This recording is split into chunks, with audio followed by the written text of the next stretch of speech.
Hello, I recently purchased this costume at the Marvel's Agents of S.H.I.E.L.D. Auction that was held earlier in November of 2020. I was a big fan of this TV show, Marvel's Agents of S.H.I.E.L.D., and I was able to purchase lot 66, which is Melinda May's season 1 S.H.I.E.L.D. costume.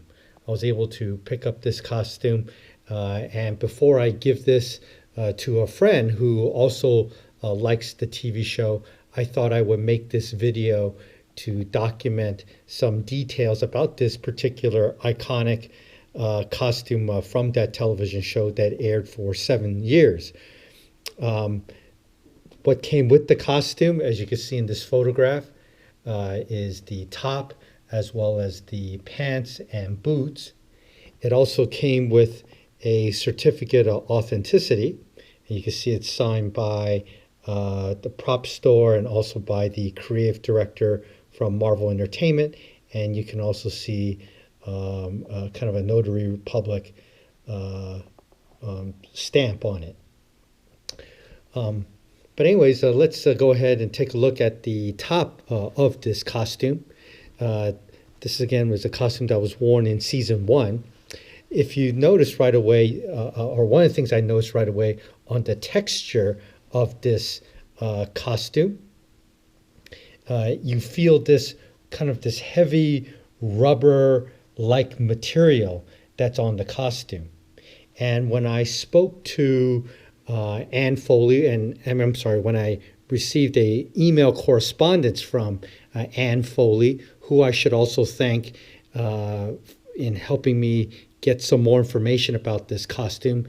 She was the principal costume designer from Marvel's Agents of S.H.I.E.L.D. I sent her a couple of email messages, and she was kind enough to reply to it and was a great wealth of information about this costume. So I should thank her for it, as well as a couple other folks that I'll mention in a few moments.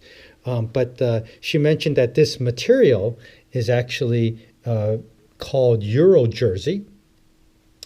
It's a material that's made in Italy, and this double knit black Eurojersey material is the base material that was used to make this costume. After the black double knit Eurojersey was purchased, it was then sent to a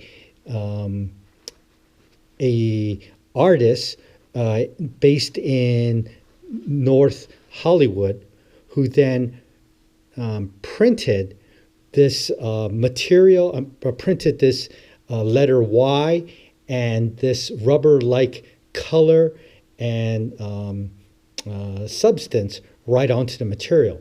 So this material has been treated after it was acquired through a fabric screen printing process.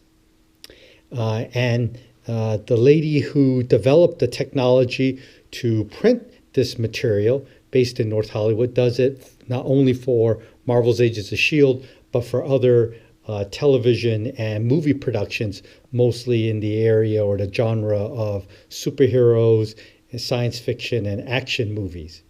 And if you take a look at the texture of this material after it's been processed, not only was color added, the color of blue, greenish, dark blue with a tinge of green to it, it was also printed again with the bunch of little letter Ys. And when you feel this fabric, it feels like there's been rubber been printed on there. Additionally, the actual S.H.I.E.L.D. logo is not a patch, as I thought it was. This seal, this S.H.I.E.L.D. logo, was actually also printed right onto the fabric as well. And if you feel this patch, it feels like a rubber-like material here that's been carefully printed right onto the fabric here. And this costume piece is in great condition. You can see that there's no wear, there's no tears onto the S.H.I.E.L.D. patch on the arm. Ditto as well on the other arm as well. So again, a great great costume that I was able to pick up, and the S.H.I.E.L.D. logos are in great condition. In fact, the whole costume's in great condition here. I also noticed that along the top, when you zip up the zipper, there's a little add-on to the collar that allows you to hide the zipper tag or the zipper handle right at the top of the collar here. This costume was constructed by Bill Hargate Costumes, based in Hollywood, and I was actually able to meet and talk to Rory Cunningham, who is the current owner of Bill Hargate Costumes, and he was very nice enough to also provide some additional information about this costume as well. The material, Eurojersey, is rather expensive. It's about $50 a share, $50 a yard. And I visited the company where this material was actually acquired, which is at International Silks and Woolens, based in Los Angeles / Hollywood as well. And that company, International Silks and Woolens, sells fabrics for a lot of movie and television production houses, as well as costume houses as well. Paramount, I know, used that company to purchase the material for several of the Star Trek movies, including Star Trek First Contact. But anyways, they were able to give me a free cut of this Eurojersey material. And again, one of the reasons why I think they use this material is because not only does it stretch, it doesn't crinkle at all. It actually holds its form rather well here, and it actually stretches. So I was also able to talk to a fabric expert at International Silk and Woolens, and when I showed him this costume in person, and he immediately knew that that this was made from Eurojersey double knit, and he actually immediately pointed me where in the store this fabric was at. He was also kind enough to give me information regarding who actually printed this material, and also gave me some information on how this material was screen printed or fabric printed as well, in addition to Rory Cunningham from Bill Hargate Costumes. Again, I really want to thank both Rory as well as International Silk and Woolens and Foley for providing a lot of information about this particular costume. If you look at the bottom of this costume, I also noticed when I picked it up that there were 4 little hooks down here at the very bottom of the costume. And then on the back side, there's a strap with the hooks as well. And apparently, in order to keep this top tucked in and without rising up when the actress is performing a scene, you apparently just put the straps underneath and hook it down in the front. And there's 2 straps. And this would actually keep the top from rising out of the pants during filming here. So that's one other thing I noticed.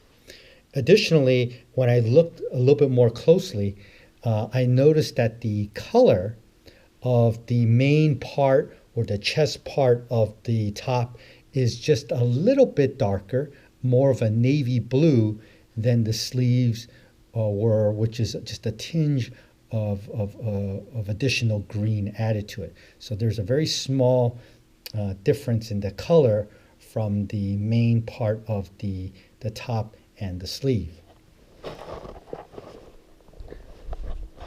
On the back side of the costume here, you noticed there are at least 4 different panels along the top. You see this top panel, which again is that darker blue, which is a different shade from the sleeves and the rest of the back here. Okay. And again, I was told that the material is about $50 a yard here, but the printing, the fabric printing, is very proprietary and very expensive, only through this one particular lady based in North Hollywood.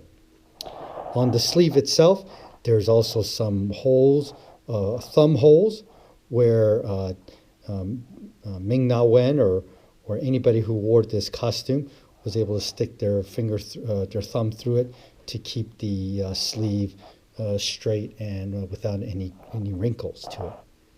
So this is the top from this particular costume here. Again, I'm making this video because I know a lot of you are fans of Marvel's Agents of S.H.I.E.L.D. or who are fans of costuming or cosplay, or who just may be interested in learning more information about an authentic costume that was used from this television show. Moving on to the pants. Originally, I thought these pants were black jeans, but they're not. The material is actually made of twill, kind of the same material that you would find on Dockers pants for men's. But this is a women's pants. I tried to see if this was based on a commercially purchased pair of pants, and I did not find any tags that would indicate this is based off of a commercial pair of women's pants. But I did find a tag, again, Bill Hargate Costumes, who constructed this particular costume, piece of the costume. You notice the zippers come at an angle here. There are no belt loops. I also noticed there are no belt loops. And when I spoke to Rory, he mentioned that this costume is for a size 2, maybe even be closer between a 0 and a 2 size here. Okay. On the again, on the pants, it's not made of black denim. It's again made more of a twill-like material. But when I noticed towards the bottom of the pants, right below the knee, where the boot would, where the actress would put on the boot, you notice that the bottom part of the leg of the pants was removed or was altered, and instead you would find towards the bottom part of the women's pants, the material's different, and this material is more like the type of material you would see in leggings for women. It's a very soft, stretchy type of material, very similar that you would see to women's exercise leggings here. And there's also a hole on the side to put the foot, perhaps, so you can keep the pair of pants straight and without any crinkles when you wear it. The pants is in great shape. There are no holes, there are no tears, there's no fading in the color. I did notice on the back there are a few worn marks here. There's a few tiny little worn marks. I don't know if you could see that here. There's just about 3 or 4 different worn marks here. So you know this was actually used. But again, also there's no belt loop. There's very little elasticity along the hip area as well. And then finally, what came with the costume were a pair of boots as well. And these boots I thought were a side zipper boot, but there is actually no zipper at all. These boots just slip right on it. And these boots were made by Rockport. And if Ming Na Wen wore these boots, you could see that it is a size 7. And again, size 7 boot, US size 7 boot. And the front part of the boot is made out of leather, but the back part of the boot, I notice, is made of this nylon-like stretchy type of material. So again, the back half of the boot, literally the back half of the boot, is made of this nylon stretchy type of material. So if you have calves that are a little bit bigger than this, it will actually stretch to wrap around your calf very nicely here. The boots also were in great shape. I did recently just polish the boot so that the boots would look brand new. But again, the boot was virtually brand new. but I polished it to make it look even more nice before it gets presented to my friend. So with that, I hope this little video here provides some information about this costume from Marvel's Agents of S.H.I.E.L.D. And if you have any additional questions or comments, feel free to comment below this YouTube video. If you like this video, feel free to hit the like button, and I hope you have a good day. Thank you.